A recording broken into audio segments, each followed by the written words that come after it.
नमस्कार विद्यार्थी मित्रांनो, मी नितीन शेळके सर, द्रोणाचार्य स्पर्धा परीक्षा मार्गदर्शन केंद्र या यूट्यूब चॅनलमध्ये तुमचं मनापासून स्वागत करतो। मित्रांनो, या व्हिडिओमधून आपण CTET म्हणजेच केंद्रीय शिक्षक पात्रता परीक्षा या परीक्षेत पर्यावरण अध्ययन या विषयावर वारंवार विचारलेल्या प्रश्नांचा अभ्यास करणार आहोत। हे प्रश्न खूप वेळा CTET पेपरला रिपीट विचारले गेलेले आहेत, म्हणजे येणाऱ्या पेपरला देखील हे प्रश्न येण्याचे भरपूर चान्सेस आहेत। म्हणजे हा व्हिडिओ तुम्हाला परीक्षेच्या दृष्टीने फायदेशीर ठरणार आहे, त्यामुळे व्हिडिओ शेवटपर्यंत पहा। चला आपण प्रश्नांना सुरुवात करूया।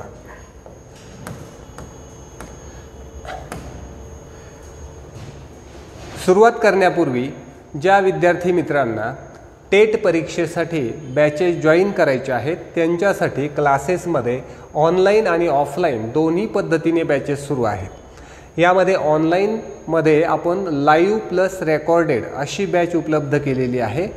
संपूर्ण सिलेबस आपण लाईव्ह कव्हर करतो, त्याचप्रमाणे हे लेक्चर एक वर्षभर आपल्याकडे राहतात, ते तुम्ही वारंवार पाहू शकता। चला आपण व्हिडिओला सुरुवात करूया।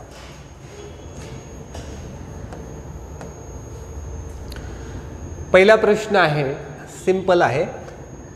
मीरा और दिव्या छोटी लड़कियां हैं। मीरा समोसे, कटलेट और डबल रोटी खाना पसंद करती है, जबकि दिव्या ऐसा भोजन पसंद करती है जिसमें लौह तत्व की कमी है। मीरा और दिव्या को निम्नलिखित बीमारियों में से क्रमशः कौन सी बीमारी होगी। एकदम सिंपल प्रश्न है।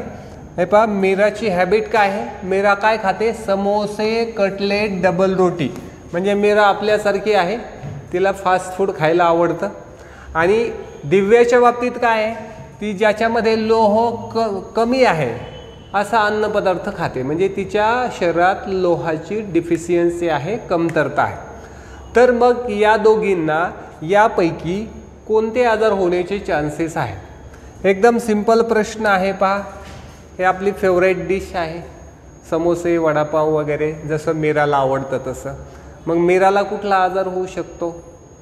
अर्थात असं खाल्ल्यामुळे काय होईल? मीराची तब्येत वाढेल, म्हणजे मीराला मोटापा हा आजार होण्याचे चान्स आहेत। मोटापा या दोन्हीपैकी आहे। आणि दिव्याच्या बाबतीत काय? लोहाची कमतरता। मग लोहाची कमतरता झाल्यावर कुठला आजार होतो? तर त्याला ॲनिमिया ॲनिमिया म्हणतात, म्हणजे डिफिशियन्सी होते, रक्ताची कमतरता होते। ऑप्शन 4 मोटापा और ॲनिमिया। इथं क्रमशः शब्द याच्याकडे लक्ष द्यायचे। क्रमशः क्रमशः म्हणजे अगोदर कोण आहे? मीरा। मग मीराला कुठला आजार होण्याचे चान्सेस आहे? मोटापा। आणि दिव्याला ॲनिमिया। असे दोन आजार होण्याचे चान्सेस आहे। इतका सिंपल प्रश्न आहे। अशा प्रकारचे प्रश्न खूप विचारलेले आहेत। सेकंड क्वेश्चन कडे जायचे आपल्याला। सेकंड क्वेश्चन असा आहे, पहा,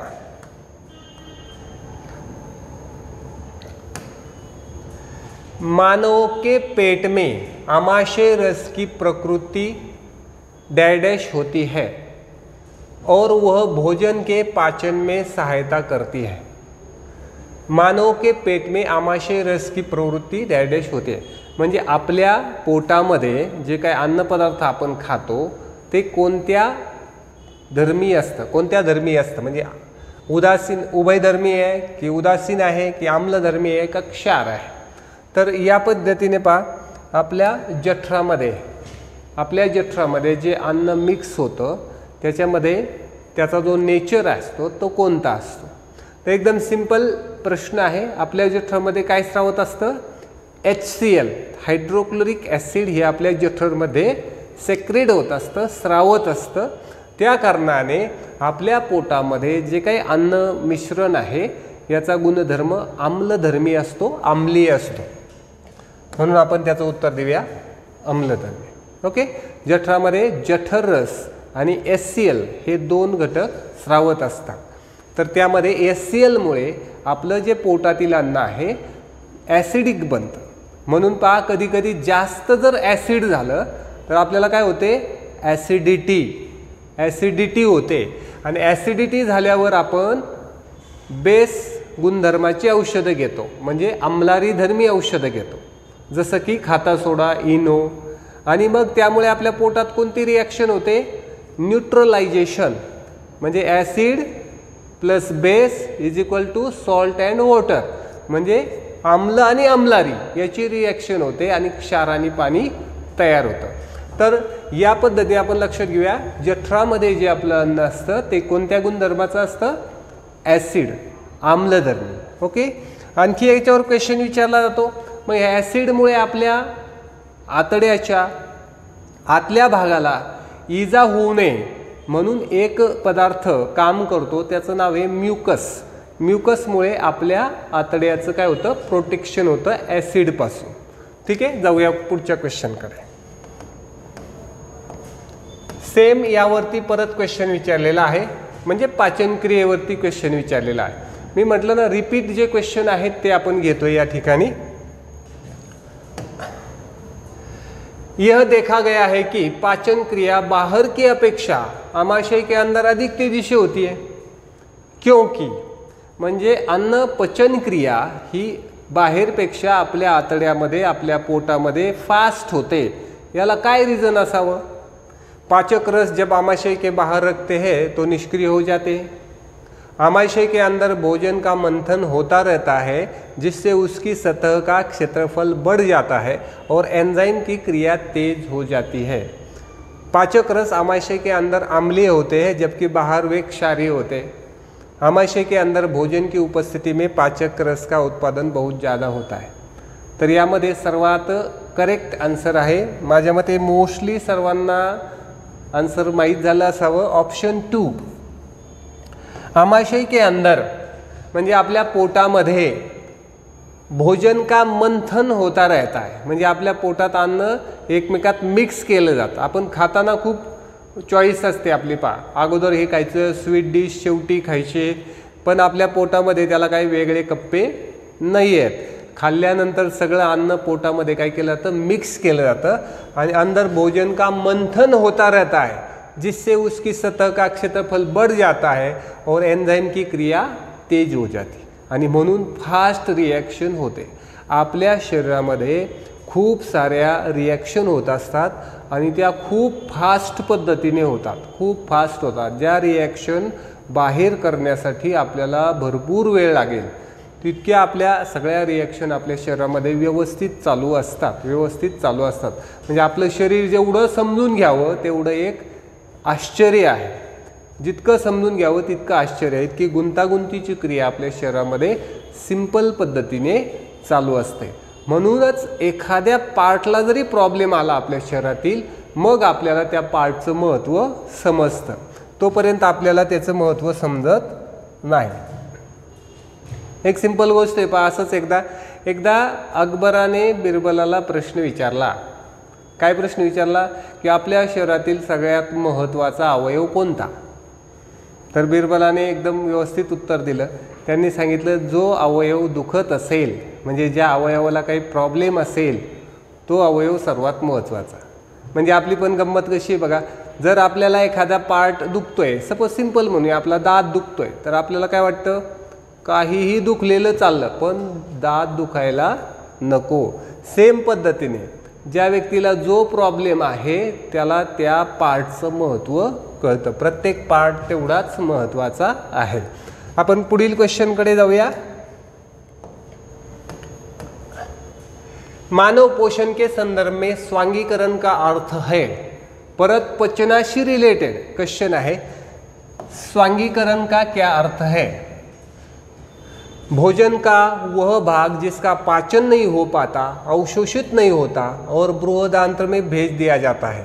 अवशोषित पदार्थों का शरीर के विभिन्न भागों में स्थानांतरित होना, पचा हुआ भोजन का क्षुद्रांत की भित्ति में अवशोषित होना एवं रुधिर वाहिकाओं में प्रवेश करना. पचा हुआ पदार्थ शरीर में जटिल पदार्थों को बनाने में उपयोग होना. आता स्वांगीकरण याला मराठी शब्द आहे अवशोषण. अवशोषण म्हणजे ही प्रोसेस काय असते? ॲक्च्युअल आपल्याला जे पचन क्रिया जी चालू आहे ती आपल्याला आपल्या स्मॉल इंटेस्टाईन म्हणजे लहान आतड्यामध्ये होते, आणि पचलेलं अन्न जे शोषलं जातं त्या प्रोसेसला म्हणू आपण अवशोषण. मग शोषण्यासाठी कोणता महत्त्वाचा पॉइंट यामध्ये वाटतो? पचा हुआ भोजन का क्षुद्रांत की भित्ती में अवशोषित होना, म्हणजे आतड्यामध्ये त्याला शोषलं जातं आणि मग त्याचं रक्तवाहिन्यांद्वारे सगळीकडे पाठवलं जातं. तर ऑप्शन 3 याचं करेक्ट आन्सर आहे. ठीक आहे, म्हणजे लक्षात घ्या पचनाच्या प्रोसेसवरती कंटिन्युअस प्रश्न विचारला जात आहे. आपल्याला याकडे फोकस करायचं आहे. सिंपल क्वेश्चन आहे पण ॲप्लिकेबल प्रश्न विचारला जातो. Next question, vitamin. विटॅमिनवरती खूप प्रश्न आहेत पहा. विटॅमिन पाहून जायचं आहे आपल्याला परीक्षेला. विटॅमिन ऐसे पदार्थ है जो हीनता जन्य रोगों से बचाव के लिए थोड़ी मात्रा में आवश्यक है, हमारी उपापचय दर बढ़ाकर भार में कमी लाते हैं, स्वस्थ रहने के लिए दवाई के रूप में लिए जाते हैं, पेशियों का विकास करके हमें ताकतवर बनाते हैं. इनमें से सबसे सही ऑप्शन कौन सा है विटॅमिन के बारे में? तर आपल्या शरीरामध्ये जे महत्त्वाचे आपल्याला पोषण द्रव्ये लागतात ते काय काय आहेत? कर्बोदके मीन्स कार्बोहायड्रेट्स, प्रथिने मीन्स प्रोटीन, मेद मीन्स फॅट, विटॅमिन म्हणजे जीवनसत्व, क्षार आणि वॉटर पाणी. तर हे महत्त्वाचे घटक आहेत. त्यामध्ये मोस्ट म्हणजे मोठ्या प्रमाणात 3 घटक लागतात. कोणते? कर्बोदके, प्रथिने, स्निग्ध. हे आपल्याला मॅक्रो म्हणजे मोठ्या प्रमाणात ज्याची रिक्वायरमेंट असते आपल्या शरीराला ते कार्बोदके, प्रथिने आणि स्निग्ध. आणि जे हे विटॅमिन आहेत, क्षार आहेत, हे आपल्याला कमी प्रमाणात लागतात. परंतु हे जर नसतील तर मात्र आपल्याला वेगवेगळे आजार होतात. जसं आपण सर्वांनी पाहिलेलं आहे, ए जीवनसत्वाचा अभाव झाला, अ जीवनसत्वाचा अभाव, लगेच आपल्या डोळ्यासमोर काय येणार? रात आंधळेपणा. म्हणजे जर एखादं विटॅमिन कमी झालं तर त्याच्या अभावामुळे आपल्याला रोग होतो आणि म्हणून आपल्याला त्याची मात्रा, त्याचं प्रमाण आपल्या आहारात योग्य असणं गरजेचं असतं. मग कशासाठी? हीनताजन्य रोगों से बचाव के लिए थोड़ी मात्रा में आवश्यक होते हैं. विटॅमिनची जास्त आवश्यकता नसते, थोड्या प्रमाणातच आवश्यक असतात. यामध्ये काही विटॅमिन हे फॅट्समध्ये डिझॉल्व होतात, मेदात विरघळतात, काही वॉटर सोल्युबल आहेत, पाण्यात विरघळतात. जे फॅट्समध्ये डिझॉल्व होतात ते आपण काही काळ आपल्या शरीरामध्ये स्टोअर करू शकतो. परंतु जे पाण्यात विरघळतात ते जर जास्त झाले तर ते शरीराबाहेर टाकले जातात, ते आपल्याला स्टोअर करून ठेवता येत नाही. म्हणजे हे थोड्या प्रमाणात आवश्यक असणारे विटॅमिन हे अतिशय महत्त्वाचे आहेत. जर ते कमी पडले तर आपल्याला वेगवेगळे आजार होतात.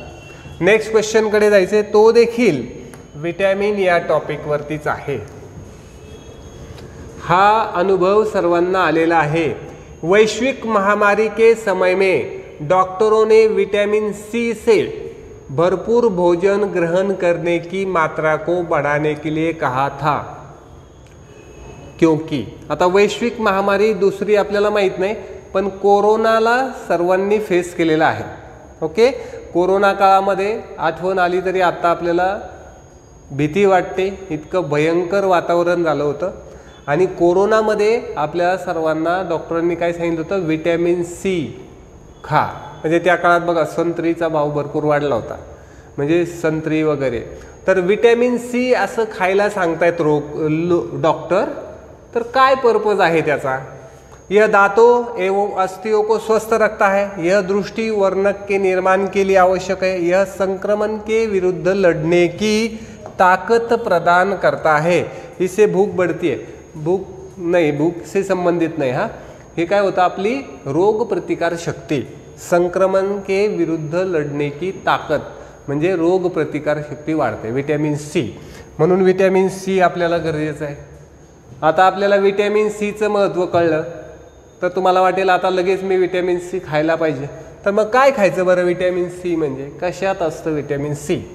तर एक छोटेसे पदार्थ सांगितलेले आहेत, याला फॉलो करायचे. जर तुम्हाला विटॅमिन सी पाहिजे असेल तर जसं आता आपलं बोललो संत्री, लिंबू, याच्यामध्ये व्हिटॅमिन सी असतं, ग्वावा पेरूमध्ये असतं, भाज्यांमध्ये असतं. ओके, कॉलीफ्लावर आहे किंवा बाकी पण आपले टोमॅटो आहे. ओके, स्ट्रॉबेरी आहे.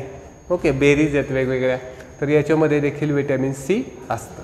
तर व्हिटॅमिन सीचं महत्त्व आहे, हे रोगप्रतिकारशक्ती वाढवतं. बऱ्याच वेळा जेव्हा एखादी साथ चालू असते तेव्हा व्हिटॅमिन सी घेतलं जातं. व्हिटॅमिन सीच्या टॅबलेट पण मिळतात. असं व्हिटॅमिन सी महत्त्वाचं आहे. नेक्स्ट क्वेश्चन, व्हिटॅमिनवरती नेक्स्ट क्वेश्चन. बेरीबेरी नामक रोग विषमता निम्न में से किस विटामिन के कमी से होती है? आता जस्ट मी तुम्हाला सांगितलं होतं, रात अंधळेपणा, नाईट ब्लाइंडनेस कशामुळे होतो? डिफिशियन्सी कशाची? अ जीवनसत्वाचा अभाव. तर सेम बेरीबेरी, आता तुम्हाला सगळ्यांना बेरीबेरी म्हणलं की ब जीवनसत्व. ओके, परंतु मग त्याच्यामध्ये ऑप्शन असे आलेत, vitamin B1, vitamin B12, vitamin B2, vitamin B3. आता यातलं कुठलं? तर बेरीबेरी हा काय ब लक्षात ठेवा, पण आता बी कोणता? तर बेरीबेरी ह्या आजारात होतं काय ॲक्च्युअल? या पद्धतीने तुम्हाला दिसत असेल हातावरती, म्हणजे तळ हातालाच नाही, पाठीमागे पाठीला वगैरे असे पुरळ येतात लाल लाल. तर असा हा बेरीबेरी नावाचा आजार आहे. तर हा विटॅमिन कोणता? बी मधला B1 या विटॅमिनच्या अभावामुळे म्हणजे कमी पडल्यामुळे बेरीबेरी हा डिसीज होतो. पाठ करून ठेवायचं, वारंवार विचारलं जाईल, सगळ्या परीक्षेला विचारलं जाईल. मी 1-2 जास्त पण सांगितलं. रातांधळेपणा अ, बेरीबेरी ब, स्कर्वी असे पद्धती, मुडदोस लगेच आपल्याला लक्षात राहिले पाहिजे, क ड. नेक्स्ट, आता एकदम सिंपल एप्लीकेबल क्वेश्चन बघा. पके हुए चावल रेफ्रिजरेटर में अपेक्षाकृत लंबे समय तक परिरक्षित किए जा सकते हैं क्योंकि? पके हुए चावल आपण कुठं ठेवतो? फ्रीजमध्ये. अन्न पदार्थ आपण फ्रीजमध्ये ठेवतो, चांगले राहतात, पण त्याचं रिझन सांगा. कम तापमान पर भोजन का नमी तत्व घट जाता है. रेफ्रिजरेटर में कुछ ऐसे रसायन होते हैं जो रोगाणुओं को नष्ट कर देते हैं. कम तापमान पर रोगाणु निष्क्रिय हो जाते हैं. रोगाणु कम तापमान पर नष्ट हो जाते हैं. फ्रीजमध्ये टेम्परेचर कमी असतं, फ्रीजमध्ये अन्नपदार्थ टिकतात. इथपर्यंत आपल्याला फायनल आहे, पण का टिकतात असं रिझन आहे. तर फ्रीजमध्ये टेम्परेचर असतं जनरली, हे कॉमन आहे. जनरली फ्रीजमध्ये थोडक्यात सांगतो की आता इथं व्यवस्थित तुम्हाला चित्र दिसत नसेल. 2 degree Celsius, 1 degree Celsius, 2 degree, 3 degree, 4 degree, 3 degree म्हणजे मॅक्झिमम 4 डिग्री. आणि जिथं आपण आईस बनवतो तिथं 0च्या पण कमी. म्हणजे आता लक्षात घ्यायचं आहे की फ्रीजमध्ये 5 डिग्रीपेक्षा लेस टेम्परेचर असतं, 5 डिग्रीपेक्षा कमी, 5 अंशपेक्षा नेहमी कमी, 5 अंशपेक्षा कमी. मग 5 अंशपेक्षा जर डाऊन टेम्परेचर ठेवलं तर काय होईल बरं? अन्नपदार्थ टिकतात एवढं आपल्याला माहिती आहे, पण का टिकतात? तर मग सूक्ष्मजीव मरून जातात का? तर नाही, फ्रीजमध्ये सूक्ष्मजीव मरून जात नाही. तर त्याचा क्लिअर आन्सर काय आहे?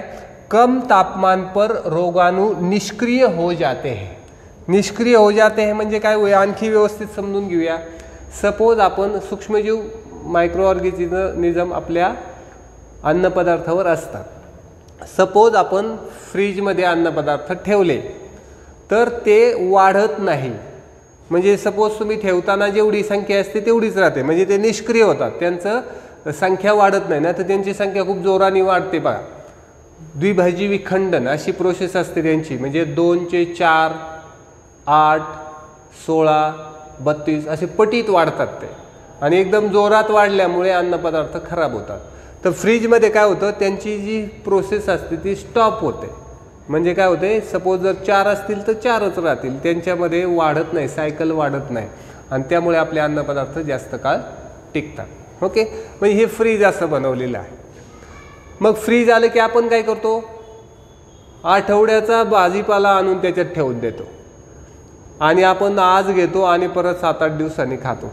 तर असं पण नाही करायला पाहिजे. फ्रीजचा वापर 1-2 दिवसापर्यंत केला तर चांगलं, आपण जास्त फ्रेश अन्न खाल्लेलं चांगलं. पण थोडासा 1-2 दिवसापर्यंत आपण त्याचा यूज करू शकतो. तर आता फ्रीजमध्ये का अन्नपदार्थ टिकतात? कारण त्याचं टेम्परेचर 5 डिग्रीपेक्षा कमी असतं आणि त्यामुळे काय होतं तर कम तापमान पर रोगाणू निष्क्रिय हो जाते. एक पर्याय तो नष्ट हो जाते. नष्ट करण्यासाठी आपल्याला त्याला गरम करावं लागतं. गरम केल्याने मरून जातात, फ्रीजमध्ये मरत नाही. तर प्रोसिजर वेगवेगळी आहे. नेक्स्ट क्वेश्चनकडे जाऊया. निम्नलिखित में से रोगों का वह समूह चुनिए जो मच्छरों से फैलता है. आता पहा, मच्छर हा आपल्याला सर्वात जास्त त्रास देणारा मच्छर. ओके, तर या मच्छरमुळे भरपूर आजार पसरतात. ओके, आपण संध्याकाळ झालं की मच्छर येईल म्हणून काय काय ही सिक्युरिटी घेतो, गुड नाईट, ऑल आउट, काय काय आपण सगळं मच्छरसाठी ओडोमॉस वगैरे एवढी काळजी घेतो. एवढ्याशा छोट्याशा मच्छरला आपण घाबरतो. का घाबरतो? कारण त्याचे दुष्परिणाम पण भरपूर आहेत, त्याच्यामुळे भरपूर आजार पसरतात. तर क्वेश्चन असा आहे, यापैकी कोणता ग्रुप, पूर्ण ग्रुप पाहिजे, कोणत्या ग्रुपचे आजार मच्छरमुळे किंवा डासांमुळे पसरतात? Dengue, malaria, chikungunya. मलेरिया, हैजा, मियादी बुखार. मलेरिया, डेंगू, हैजा, मलेरिया, चिकनगुनिया आणि मियादी बुखार. तुम्ही सुद्धा याचे आन्सर शोधायचे आणि लास्टला मला कमेंटमध्ये टाका की किती तुम्हाला माझं उत्तर ऐकण्याच्या आधी बरोबर आले. ठीक आहे ना? तर याच्यामध्ये क्लिअर आन्सर आहे जे माझ्या मते सर्वांनी डिटेक्ट केलेलं आहे, ते आहे डेंगू, मलेरिया, चिकनगुनिया. तर यापैकी एखादा तरी आजार आपल्याला झाला असेल. नसेल तर आनंदाची गोष्ट आहे, होऊ पण नाही. पण झाला असेल तर लक्षात घ्या, कोणामुळे झाला? डासांमुळे झाला. डासांमुळे झाला डेंगू, मलेरिया, चिकनगुनिया. नेक्स्ट, रजत अपने मित्र से कहता है मैं नहीं खेल सकता क्योंकि मुझे बुखार है. मुझे क्या है? बुखार है. मैं कभी बुखार, सिर दर्द और अंत में पसीना आने के चक्र से गुजरता हूँ. मैं साइकिल गुजरता हूँ. रक्त की जांच के बाद डॉक्टर ने मुझे एक कड़वी दवाई दी. आता याच्यात काही मीनिंग नाही, सभी दवाइयाँ कड़वी होती है. कड़वी दवाई दी. रजत किस रोग से पीड़ित हो सकता है? आता तुम्हाला काय सांगायचं?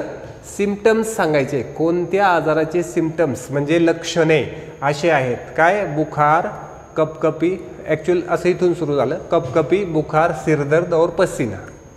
कपकपी म्हणजे थंडी, बुखार म्हणजे ताप, सिरदर्द डोकेदुखी, पसीना घाम. असं सायकल म्हणजे आज होणार, परत होणार, परत होणार. असं कुठल्या आजारात होतं? मलेरिया, मियादी बुखार, अतिसार, हैजा. करेक्ट आन्सर इज, सर्वांना बऱ्याच वेळा याचा अनुभव आहे, मलेरिया, ज्याला आपण आपल्या भाषेत हिवताप. हिवताप म्हणजे थंडी, नंतर बुखार म्हणजे ताप आणि नंतर डोके दुखते आणि मग घाम येतो. अशा याच्या स्टेज असतात. मलेरियाच्या 3 स्टेज असतात: शीत अवस्था, उष्ण अवस्था आणि घाम अवस्था. असे सायकलने येतात, म्हणजे टप्प्याटप्प्याने येतात. प्रत्येकाचं टाईम आहे 2 तास, 4 तास, 2 तास असं त्याला टाईम आहे. तेवढा वेळ तो त्रास आजारी व्यक्तीला होतो. नेक्स्ट क्वेश्चनकडे जाऊ. निम्नलिखित समूहों में से उस समूहों को चुनिए जिसमें खाना पकाने के तरीके दिए गए. आता खाना पकाने के तरीके, ओके, ज्यांना स्वयंपाक येतो ते तर पटकन सांगतील, ज्यांना नाही येतो त्यांनी पण मार्क्स मिळवण्यासाठी माहिती करून घ्यायला पाहिजे. खाना पकाने के तरीके, मी डायरेक्ट आंसर सांगतो. उबाल कर, गूंथ कर और भून कर खाना पकाया जाता है. ये खाना पकाने के तरीके हैं, स्वयंपाक करण्याच्या पद्धती आहेत. नेक्स्ट, आता परत डॉक्टरकडे गेलो. कोई डॉक्टर एक मरीज को खाने के लिए कुछ दवाइयाँ लिखता है. दवाइयाँ लिखता है, हर डॉक्टर लिखता है, ये भी डॉक्टर लिखता है. और साथ ही गुड़, आंवला और हरी पत्तेदार सब्जियां अवश्य खाए ऐसा सुझाव देता है. यह मरीज किस रोग से पीडित होना चाहिए? म्हणजे औषधाबरोबर डॉक्टरांनी काय सांगितलंय? गुळ खा, आवळा खा, हरी पत्तेदार सब्जिया म्हणजे हिरव्या पालेभाज्या खा. तर कोणत्या आजाराचा उपचार चालू असेल बरे? बुखार, मियादी बुखार, malaria, anaemia. Correct answer is option number 4 anaemia. Anaemia हे पहा, हे आपल्याला ॲनिमियामध्ये आपण काय म्हणतो? ॲनिमिया आता जस्ट काही वेळापूर्वी सांगितलं होतं मी तुम्हाला, HB कमी होतो, लोहाची कमतरता होते आणि त्यामुळे ॲनिमिया हा आजार होतो. म्हणजे त्याला काय म्हणतात की रक्ताची कमतरता होते, ॲनिमिया. तर ॲनिमिया म्हणजे रक्त वाढणे. रक्त वाढण्यासाठी चांगला उपाय काय? एकदम घरगुती गूळ शेंगादाणे हे खाणं छान आहे. त्यानंतर मग आणखी पण आपल्याला आवळा किंवा पत्तेदार सब्जिया, त्यानंतर अजून काय म्हणूया आपण खजूर, ओके, यासारखे पदार्थ, काळे मनुके वगैरे यासारखे पदार्थ खाणं गरजेचं आहे. बदाम दिलेत, बदाम, शेंगा या पद्धतीने खायला पाहिजे. तर आपल्याला काय होतं? ॲनिमियापासून काय होतं? आपण वाचतो. ठीक आहे. ॲनिमिया झालं म्हणजे काय झालं की आपल्या शरीरात HB कमी झाला, HBची कमतरता झाली. HBचं काय काम आहे रक्तामध्ये? HB काय करतो? ऑक्सिजनचे वहन करतो रक्तामध्ये, ऑक्सिजनचं वहन. आपली जी श्वसन प्रोसेस आहे त्याच्यासाठी आपल्याला ऑक्सिजन गरजेचा असतो. ऑक्सिजन घेतो कुठून आपण? श्वासाद्वारे. तो फुफ्फुसामध्ये रक्तात मिसळतो, पण रक्तात त्याला ॲक्च्युअल धरून कोण ठेवतं? तर HB मध्ये लोह असतं. लोह असेल तर आपल्याला जास्त ऑक्सिजन रक्तामध्ये मिसळवता येतो, आणि जेवढा जास्त ऑक्सिजन रक्तामध्ये मिसळेल तेवढा आपल्या बॉडीला तो जास्त मिळतो आणि आपण फ्रेश राहतो. जर HB कमी झाला तर प्रॉब्लेम काय? हा काय मोठा आजार नाही, पण HB कमी झाला तर आपल्या ब्लडमध्ये कमी ऑक्सिजन विरघळला जातो किंवा ब्लडमध्ये कमी ऑक्सिजन पकडून धरला जातो. म्हणजे आपल्या बॉडीला कमी ऑक्सिजन मिळतो, म्हणजे श्वसन प्रक्रिया स्लो होते, म्हणजे ऊर्जा कमी निर्माण होते आणि त्या व्यक्तीला आळसल्यासारखं होतं, सारखा थकवा येतो. या प्रकारचे लक्षणं त्यामध्ये दिसतात. तर ज्याचा HB कमी असेल त्याने हे पदार्थ लक्षात ठेवा. परीक्षेच्या दृष्टीने तर ठेवा, पण HB जर कमी असेल तर आपला असे घरगुती उपाय कधीही चांगले. आपला HB वाढला की आपोआप आपल्याला फ्रेश वाटायला लागेल. नेक्स्ट क्वेश्चन कडे जाऊया. डॉक्टर ने किसी व्यक्ति को प्रतिदिन दवाइयों के साथ, फिर से सेम क्वेश्चन पुढच्या प्रश्नपत्रिकेमध्ये असाच विचारलेला आहे. काय? सब्जियां, आंवला, गुड़ खाने का सुझाव दिया है.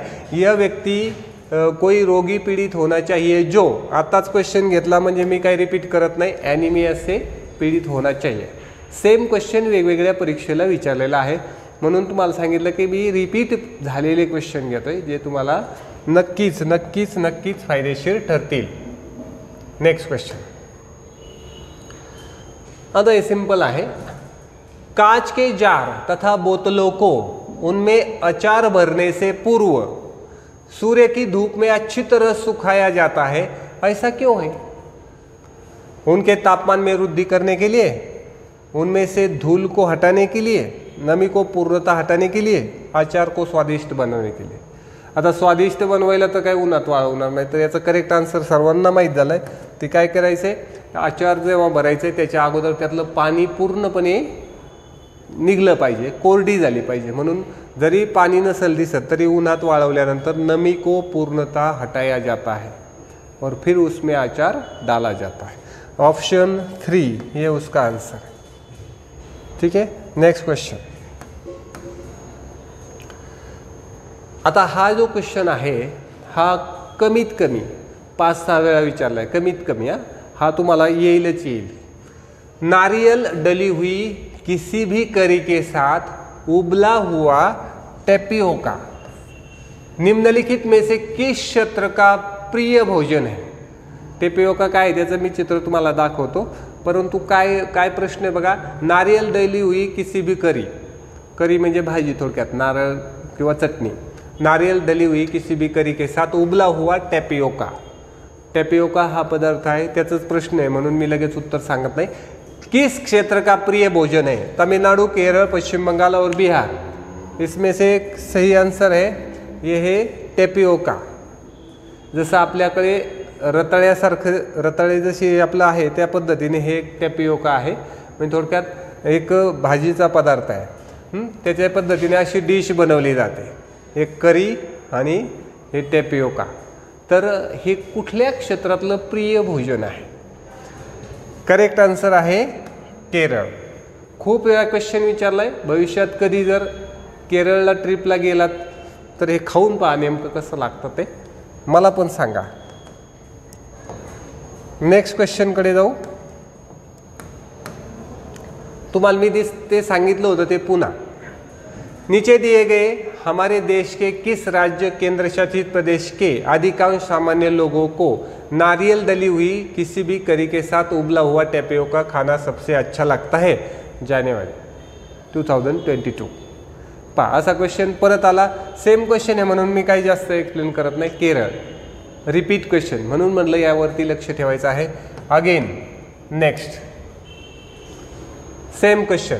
हमारे देश के किस के एक भाग के अधिकांश व्यक्ति अपने घरों के आंगन में टैपियोका और नारियल उगाते हैं और इसका उपयोग करके स्वादिष्ट भोजन तयार करते हैं? अगेन केरळ. आता तुम्हाला मी वेगळं सांगायची आवश्यकता नाही की ह्या टॉपिकवरती क्वेश्चन विचारला जातो. ओके, यावरती तुम्हाला व्यवस्थित लक्ष ठेवायचं आहे. केरळमध्ये टॅपियोका हा एक आपल्या थोडक्यात आपल्याकडे जसं बटाटा पदार्थ आहे तसं त्यांच्याकडे टॅपियोका आहे. रताळ्यासारखं तुम्हाला मी चित्र पण दाखवलेलं आहे. तर यावरती क्वेश्चन खूप वेळा विचारला जातो. आता एकदम सिंपल क्वेश्चन विचारलेला आहे.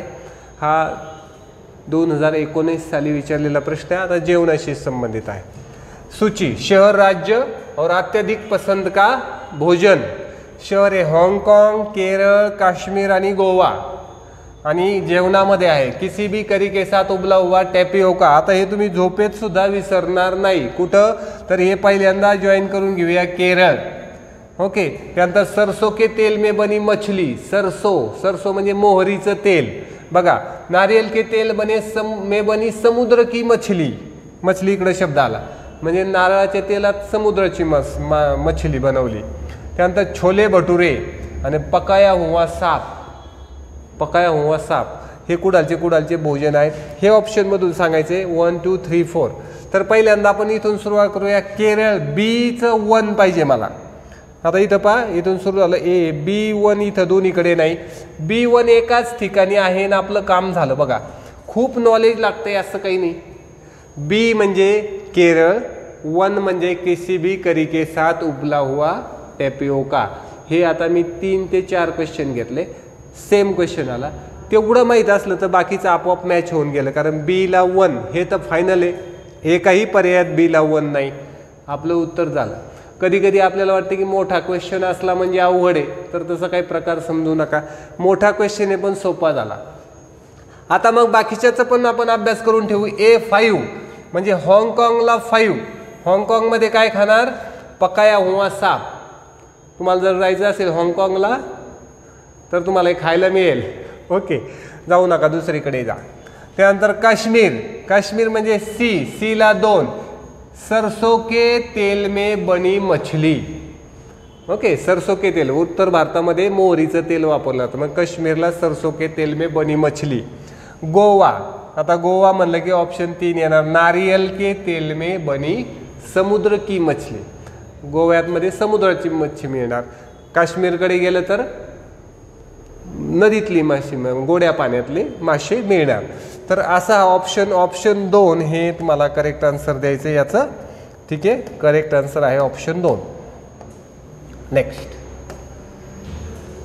सर्दियों में दादी अक्सर निम्नलिखित के घोल के त्वचा को रूखेपन से बचाने के लिए उपयोग करती है. थंडीच्या दिवसामध्ये दादी म्हणजे आजी यापैकी कशाचं मिश्रण आपल्या त्वचेला लावायला, जसं आपण वॅसलीन लावतो तसं कशाचं मिश्रण लावण्यासाठी वापर करते. गुलाब जल, ग्लिसरीन और नींबू का रस. गुलाब जल और असूत जल, नींबू का रस और दूध. गुलाब जल और सिरका. करेक्ट आन्सर सांगतोय. आता थंडी पण सुरू आहे तर दादीचं जर ऐकायचं असेल तुम्हाला तर हे ऑप्शन बरोबर आहे. काय?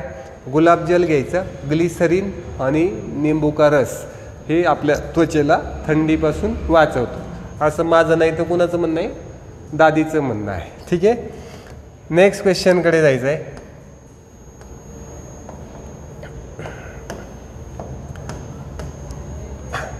आज हम मिर्ची के बिना भोजन की कल्पना भी नहीं कर सकते, इसे व्यापारी हमारे देश में लाए थे। मिरची शिवाय आता आपल्याला कुठली भाजी, आपण काही तुमच्यापैकी काही जण असे असेल भरपूर तिखट आवडतं खायला, पण ज्याला खूप कमी तिखट लागतं त्याला पण भाजीत थोडं तरी तिखट पाहिजे, नाहीतर टेस्ट येत नाही। मग ही मिरची हा इंडियातलं नाही असं आपल्याला कळतं आहे, असं म्हणणं आहे। इंडियामध्ये मिरचीचं प्रोडक्शन नव्हतं, मग इंडियामध्ये मिरची बाहेरच्या देशातून आली। मग कुठून आली? दक्षिण अमेरिका से, दक्षिण आफ्रिका से, अफगाणिस्तान से, इंग्लंड से। म्हणजे तिकडून हे मिरची हे प्रोडक्ट आपल्याकडे आलेलं आहे, जे आता आपल्याकडे सगळ्यांकडे असतं। कितीही गरीब असला तर तो जास्त मिरची खातो उलट। तर ही मिरची जी आहे ही आली कुठून आपल्याकडे, ठीक आहे ना? ओके, वडापाव असले काही जण मिरच्या जास्त खातात, तर मिरची येते कुठून? तर आली, त्याचं करेक्ट आन्सर आहे दक्षिणी अमेरिका से। व्यापाऱ्यांबरोबर आली आणि मग आपण इकडं रेग्युलर त्याचा यूज करायला लागलो, ठीक आहे? अशा पद्धतीने आपण CTET पेपरला विचारलेला खूप महत्त्वाच्या क्वेश्चनचा अभ्यास केलेला आहे। तुम्हाला व्हिडिओ नक्कीच आवडला असेल तर लाईक करा, शेअर करा, सबस्क्राईब करा। लवकरच भेटूया अशाच माहितीपूर्ण व्हिडिओमध्ये। थँक्यू।